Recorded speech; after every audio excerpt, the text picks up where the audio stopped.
Hello all my Kenvians and good morning, because it is Saturday morning here right now as I am getting ready to record.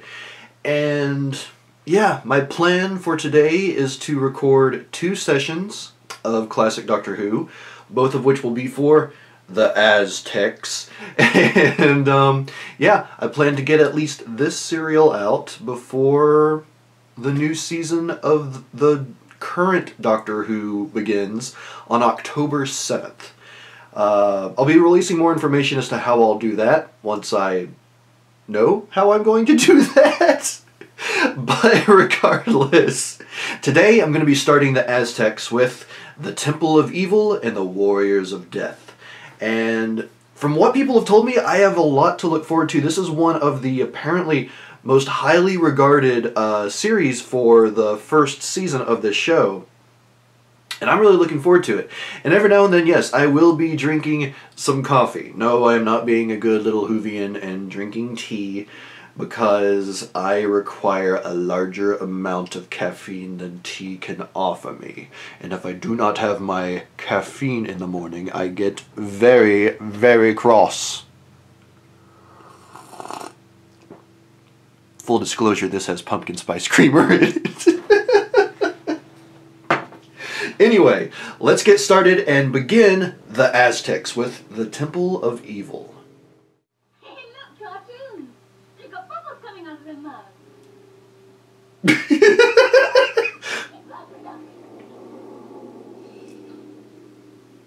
Now, are the bubbles supposed to be spirits, or was it something that they were smoking?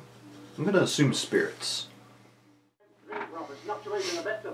Orthodox High Priest of Knowledge most humbly greets the servants of Yetaxa. What? The servants of whom, sir? Yetaxa. I worship the same God as you. Then above all, honor him. He has made us rulers of the land. For this he demands blood. Blood! And he shall have it. So he thought you were a god? Yes. But the priest in the tomb's a man. How can you be a reincarnation of him? The form the spirit takes isn't important, Susan. This is what's important. Yes, that high priest. What was his name? O'Clock. That's right, O'Clock. Oh. Considering the fact that the new Doctor is a woman, that reference there as to how could, if the priest was a man, how could he be reincarnated into a woman?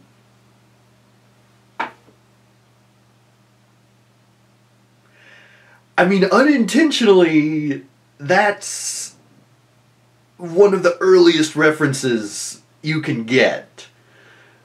Is like, you know, the form of the reincarnation doesn't matter. Anyway, I'll shut up now. Let's continue. Otlock. Well, he said we would Otlock. Otlock. Is that who they think you are? Yes. Away. Otlock, take the old man into the garden of peace that he may sit in comfort. Come now and I am the villain of this story. Your rival to command.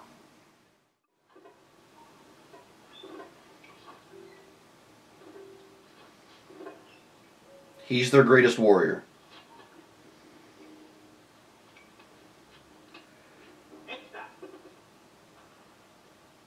Okay. The man with the temple. That's kind of you, madam. Pray excuse me.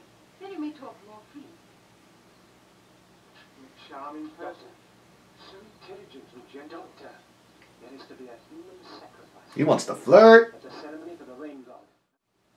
Not Barbara. Yetaxa.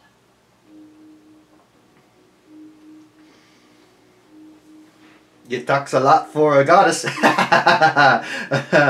Because, you know, gods and goddesses don't usually actually talk. Because they're mythology. I'll be quiet now.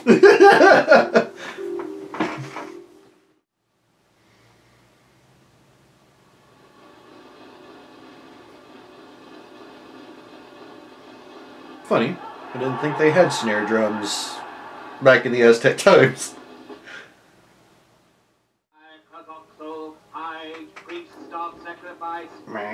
Oh, camera shake. She cried out and desecrated sacred ground. She transgressed the law. She did not know it. Then let knowledge be beaten into her. No! No one shall be punished for an offense. No, this is not yet answer. This is a false goddess. And I shall destroy her. Yes, say it right in front of her. For dramatic effect for the camera. The warriors of death. All right. So the Temple of Evil.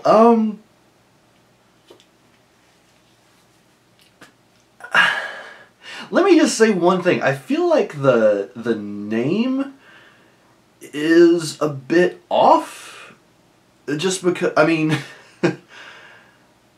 I don't know. It seems to me like, unless they're doing some sort of foreshadowing as to the rest of the story, the temple itself isn't really evil, and the Aztecs aren't really evil.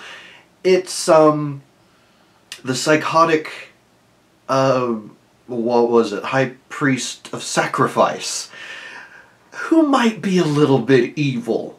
Just a little bit. I mean, the whole... I'm sorry, I don't know if it's designed after, like, authentic makeup of the Aztecs or not, but, I mean, the makeup there, it's very Joker-esque. I mean, you look at a lot of the recent incarnations, minus the Suicide Squad incarnation of Joker. It's like, you know, you have the red makeup forming the smile, and yeah. I mean, clearly they weren't trying to be really deep or super subtle with the presenting of the villain for this story, but wow, could you be any more obviously the villain of this story? I mean, my god. Or my goddess. Yes. But yeah, that was a fun little episode, and the one thing that really stuck out to me was I mean, I guess you could say especially around the time of Tenet, a little bit with Eccleston's time, mainly with Rose, I guess, but I mean, the Doctor was outright flirting with that lady. I mean, am I kind of crazy here? Am I interpreting it wrong or what? He was straight up flirting, and it was adorable. But yeah, that's really all I have to say there. I'm looking forward to this next episode, and unless I'm mistaken, what was it? The Warriors of Death? So I'm going to assume that this is going to involve a confrontation between Ian and whatever his name is, Ixtal? It might have some information on the cast here. Ixta! Okay. But alright, let's move on to the Warriors of Death. And... go. Oh, dear me, no. You knew better. I couldn't stand by and watch that man being sacrificed. Do you think... He killed himself anyway. Then why not leave her alone? It's a different... Sacrifice is like it's a different culture. There's nothing we can do about it. And Susan is locked up in some kind of seminary. Well, at least And the guy killed himself anyway. My dear child, she was perfectly safe here until you started meddling. I just didn't think about it. No, that's just it. You didn't think. Gotta agree with the Doctor here. Leave me. I mean, it sucks, but... This is all I need. To win a victory with your thumb needs magic. To know your enemy's weakness isn't magic, it's common sense. What weakness have I that is vulnerable to your thumb? You'll be surprised. Vulcan neck pinch. I won't kill you this time.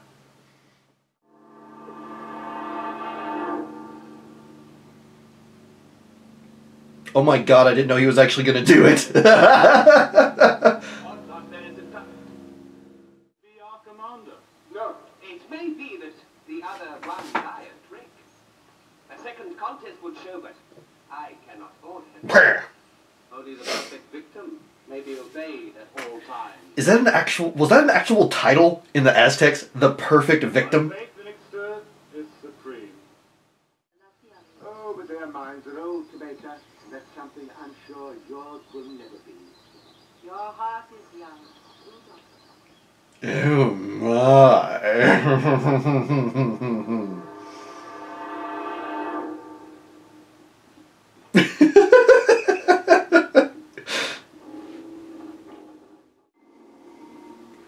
He looks like a confused Jim Carrey. Like Harry, or is it Harry or Lloyd from Dumb and Dumber? Wish to see me?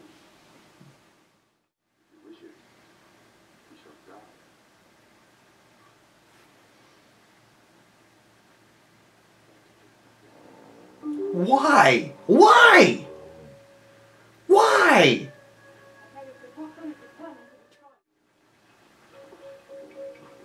Hug it out. Just hug it out, man. It's okay. It's okay. It's alright. It's alright. Oh, dude, it's just trying to hug you. Let me love you, man. Ian, stop closing yourself off.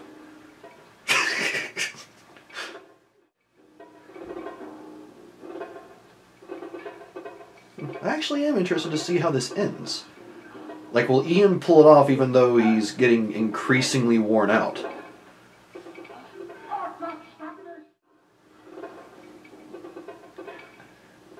Seriously, Ian's drugged and he's still kicking this guy's butt.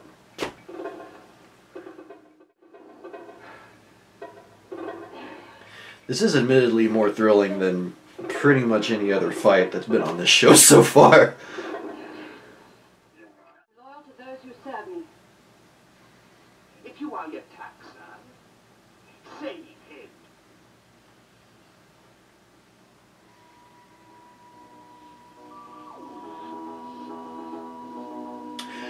Okay,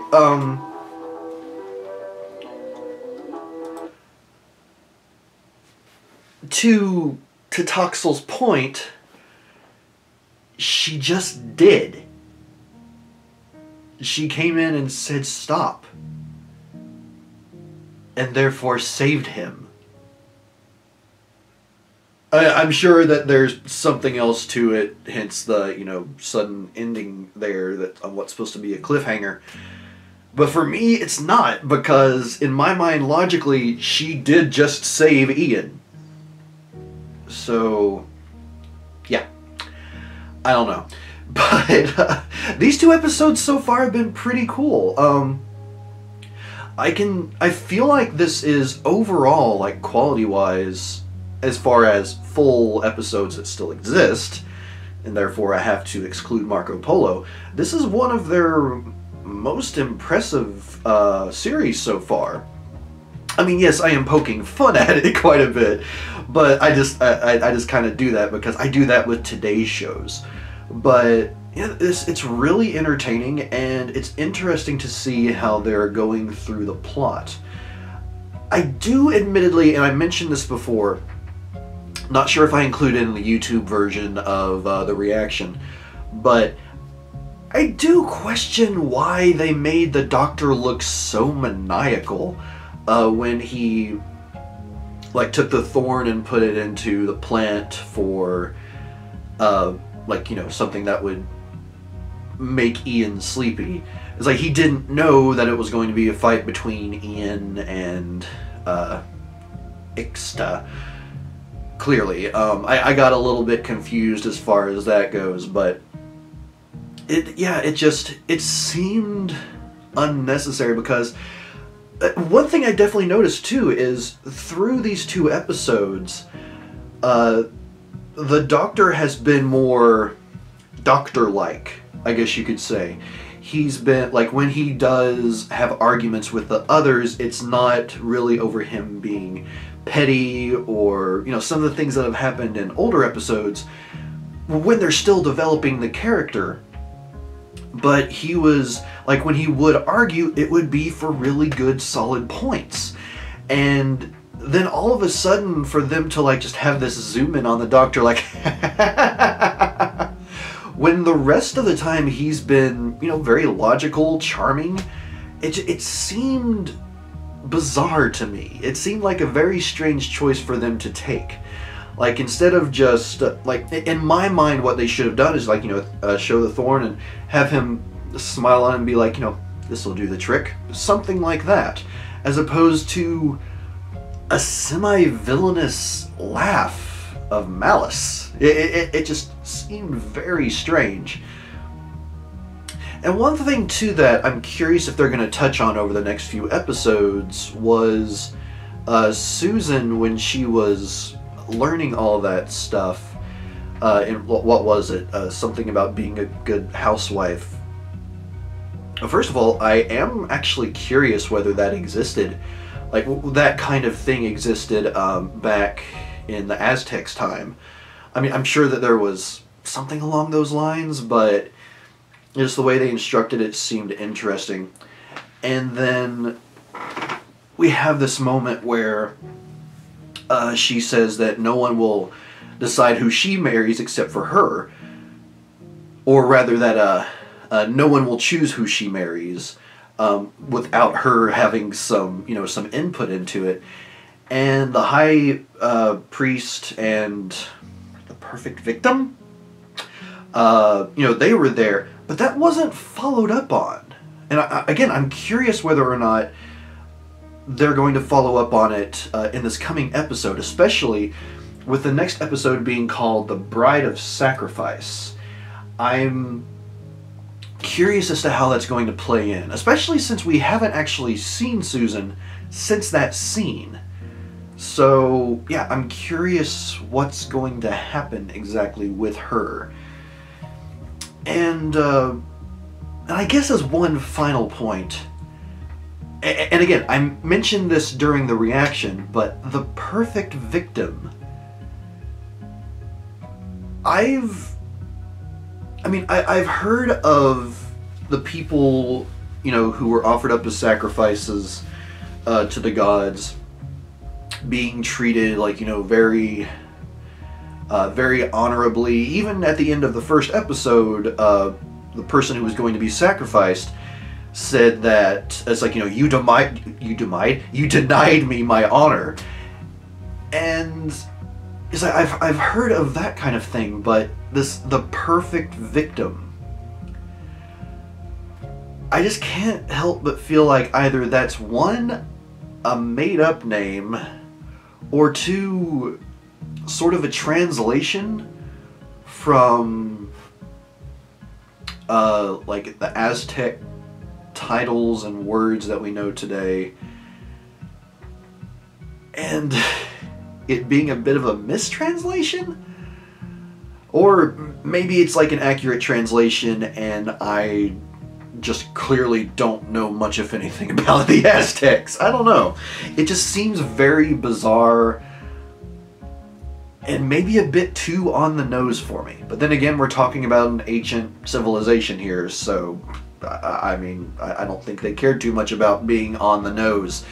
But yeah, once again though, these two episodes were really good, and I'm looking forward to watching the second half of the Aztecs, starting with the Bride of Sacrifice. And let's see, what's the episode that comes after that? The Bride of Sacrifice and the Day of Darkness. And again, and I don't know if I'm saying the name wrong, but this Tatoxel guy, clearly the bad guy. Clearly the bad guy. So yeah, I'm curious as to how all this is going to end, but that's where I'll leave it for now. Everyone, please do leave your thoughts on these episodes and what I've had to say in the comments down below. If there's anything else you would like to point out, be it, like, you know, some of the music that stuck out with these episodes, admittedly for me, it just, most of the music that's there is more ambient or just sort of like a little bit of background noise, but if anything in particular stuck out to you, I would love to hear it. But yeah, aside from that, I'm going to be recording the second half of this later today when I'm not wearing a V-neck shirt. Sorry if it's too sexy. But, yeah, I can't talk. But regardless, if you are interested in seeing episodes like this and others, including the new series of Doctor Who that will be coming out, Discovering Steven Universe, and other classic Doctor Who episodes, among other series I'm going to be working on. If you would like to see those early, before they go up public on YouTube, you can become a patron of mine over at patreon.com/PapaKennMedia. And for as little as $1 a month, you can get access to those videos and others anywhere from a day to possibly up to a week early. I haven't been able to get more than beyond a day early lately just because of my work schedule, but I am working on changing that this weekend. But regardless, everyone, I hope you have a wonderful day. And this is me signing out for the morning with all of my coffee drank, and I will see you in the next episode of Discovering Classic Doctor Who. Allons-y!